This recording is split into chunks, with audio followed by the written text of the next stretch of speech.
And the third thing that you need to understand is that that person you're hiring is most likely a national of the country that you are a guest in.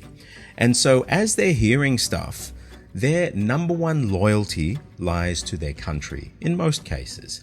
And so if they're hearing things from the people that they're supposed to be interpreting into your language, and they think that it might shed a bad light on their country, on who they are, I've seen this so many times where the interpreter will change the message. Interpreters you can't trust.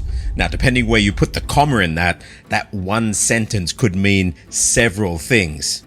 I've just spent the past couple of days at an amazing seminar. I was one of the speakers there, but this was put on by a company who is doing really big things across Asia. This company is a Western company and they're quite large, and they've found this secret ingredient that, despite being a Western company, they've really been able to scale across Asia, from Taiwan, the Philippines, Hong Kong, Japan, Indonesia, and now they're really pushing into Thailand. So my role there was to talk about culture, data, doing business across Thailand and the rest of the region. But as we were going through the discussion there, we realized that some of this secret ingredient to the success is how they started off in each country. And especially now, because in Thailand, they're ready to make a big dent in whatever their industry is. I won't say it here in Thailand. And so how they do that here is also going to be critical.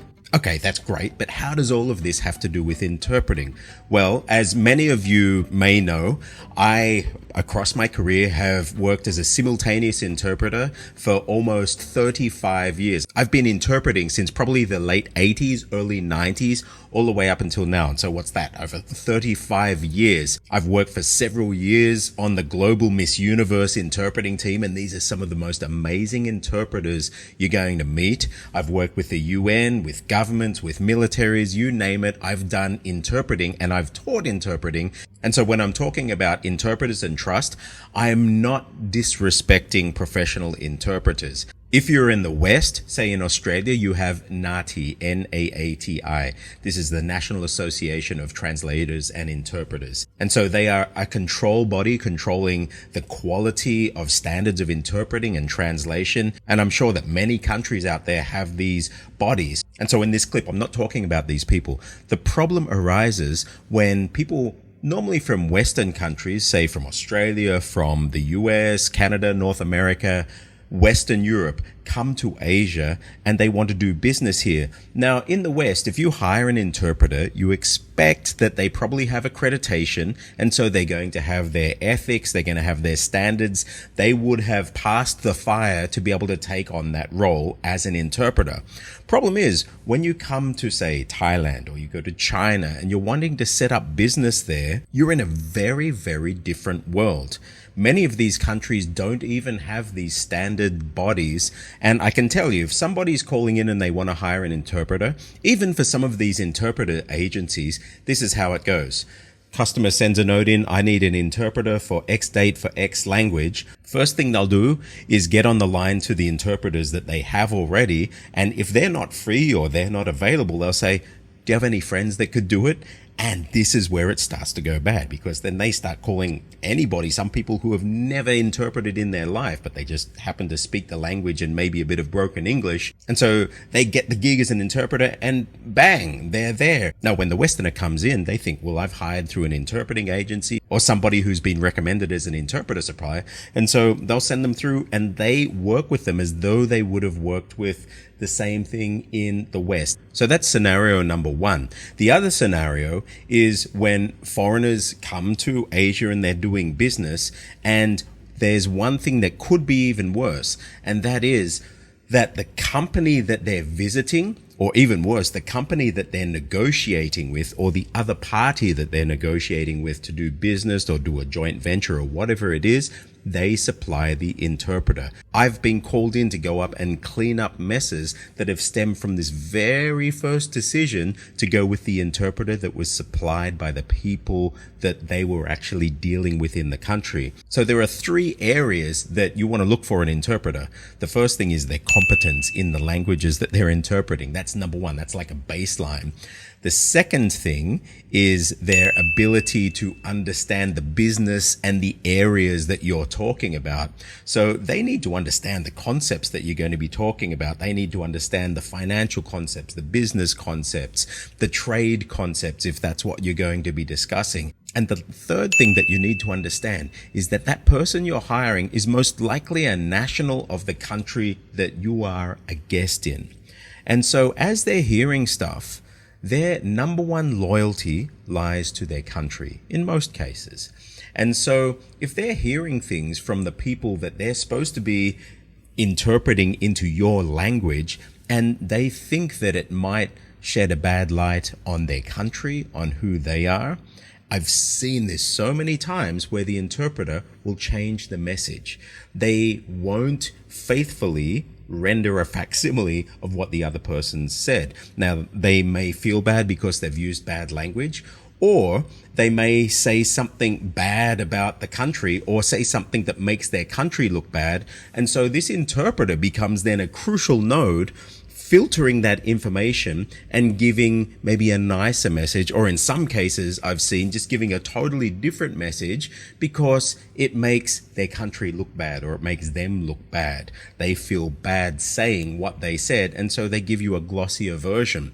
Now, you, not knowing, are receiving that glossy version, and you're basing your decisions on what the interpreter said, not what has really been said. And so this is where the trust comes in. And for me, this is probably one of the drivers why it keeps pushing me on to learn more and more, not just languages, but get deeper and deeper into the languages that I already speak. Because if I'm doing business somewhere, especially across Asia, which is where I'm based, I want to be able to speak the language wherever possible of where I am. And I want to be the person communicating directly with the people that I'm doing business with or negotiating with.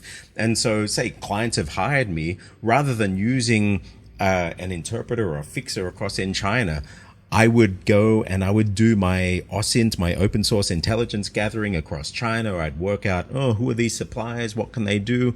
And then I would fly to China and cold call, door knock, and get meetings with the CEOs of companies over there. And then I could start a negotiation with them cold, not knowing anybody, not having to go through any agent. In Thai, we say nai na. So this is like somebody who introduces you, or a fixer. You can just go straight. And this ability to use the language at the highest levels, whether it's in Indonesian, in Thai, in Lao, in Chinese, you can build relationships with people at the highest levels and not have this filter go between. And that ability to directly interact with them gives you gold. What's the gold? It's the relationship you have, because everything in this part of the world is relationships. You also eliminate another risk factor, and that is that your interpreter, when you're speaking to them, even though they're way down here and sometimes they haven't signed a secrecy agreement or an NDA, you don't know who they are. And so anything that you've discussed, they could just go out and blurt out to anybody. NDAs for many people, especially people who aren't working in Western businesses, mean nothing to a lot of people on the ground across Asia who have never been in that world before. And so whatever you say in there, that might be the topic of dinner conversation that night at their dinner table, and it goes on and on. And so for me, learning the languages to the highest levels I can push myself to learn to, you mitigate risk, you know exactly what's going on, and you're building relationships with the decision makers that are ultimately going to determine whether your project, whether your assignment, or whatever it is that you're working on is going to succeed or fail. But coming back to the main point, interpreters you can't trust. Interpreters, if they're professional interpreters, yes, you can trust them. They work to ethical standards. But there are many cases where the interpreters that are given to you, or the interpreters that you use, you cannot trust them. And for me, the only way to know whether you can trust them or not is to actually speak the language yourself, or You set up a team that you do trust, and then you take your own interpreter in to either check them, or they are the person who actually is there for you, not the person that is supplied for you. So this, if not anything else, is good enough impetus to inspire you to really, really learn the language. Even if you're in a high level of business and you don't think you have the time, sometimes the ability in that language can really give you an edge. You don't even have to tell them that you know what they're saying. You might want to keep it to yourself, but your ability to understand the language, and even more so communicate and build relationships in that language, is gold, and it's going to let you break out of the expat bubble in the countries that you're working in. And who knows what opportunities are going to be open to you because you speak the local language, and because you can build relationships now directly with people that maybe you wouldn't have had access to otherwise. So if you are really serious about learning the language, whether it's Thai, Chinese, or whatever language it is across the region, come to jacademy.com and join Minecraft. We have an amazing group. We're meeting in person now on Saturdays here in Bangkok, but we're also broadcasting so anyone from around the world can join in, where we're going through all this stuff, how to learn languages and getting these base skills down and coaching. If you're learning Thai, you can get a copy of Cracking Thai Fundamentals and come into J Academy again and subscribe to my Ultimate Thai Bundle, where you get all of the Thai resources there. But I would challenge anybody living in Asia, get out of the expat bubble. Learn the language, and don't just learn it at this surface level. Really get into it, because that's going to change the environment around you, the people you build relationships, and ultimately it's going to have a profound effect on your trajectory in that country and in the region. I'm Stuart J. Raj. I'll see you on the other side.